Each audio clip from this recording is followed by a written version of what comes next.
کہ کوئی اس کے بیگ میں گھسا تھا۔ بڑی احتیاط سے صابن شیمپو نکال کر جھیل کی طرف آ گئی۔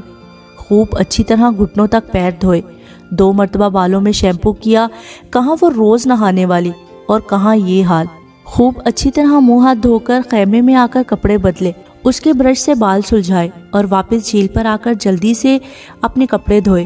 کپڑوں کو خوب اچھی طرح نچوڑا تاکہ جلد سے جلد سوکھ جائے، اور وہیں خیمے کے پاس ایک بڑے سے پتھر کے اوپر خوب پھیلا کر کپڑے ڈال دیے۔ دھوپ خاصی تیز تھی، آدھے گھنٹے میں سوکھ جائیں گے۔ اس نے خود کو تسلی دی اور خیمے میں آ کر بیٹھ گئی۔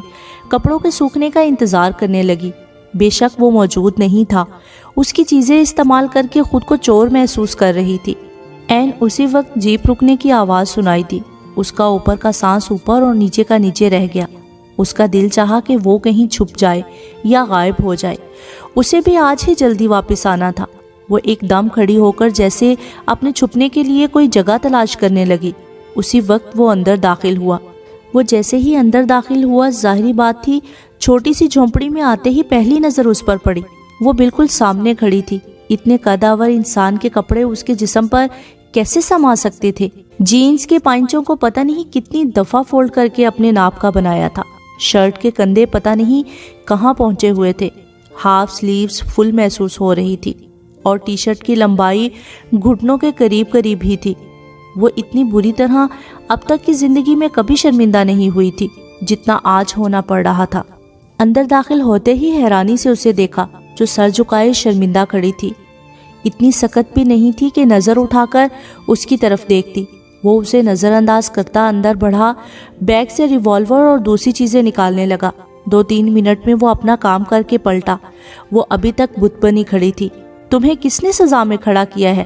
بیٹھ جاؤ آرام سے۔ میرا ریوالور تنگ کر رہا تھا تو دوسرا لینے آیا ہوں۔ وہ باہر جانے لگا، پھر رک کر بولا، کل کی طرح بھوکی مت بیٹھی رہنا، کچھ کھا لینا ٹھیک سے۔ اس نے بمشکل سر اٹھا کر اس کی طرف دیکھا۔ وہ اسی کو دیکھ رہا تھا، بڑے عام سے انداز میں، جیسے کوئی غیر معمولی بات ہوئی ہی نہیں۔ بڑی مشکل سے سر کو ہلایا۔ وہ بس جواب کا منتظر تھا۔ جواب ملتے ہی ہارون جا چکا تھا۔ وہ خود کو کوسنے لگی کہ کیا سوچا ہوگا اس نے میرے بارے میں۔ اسے رہ رہ کر افسوس ہو رہا تھا۔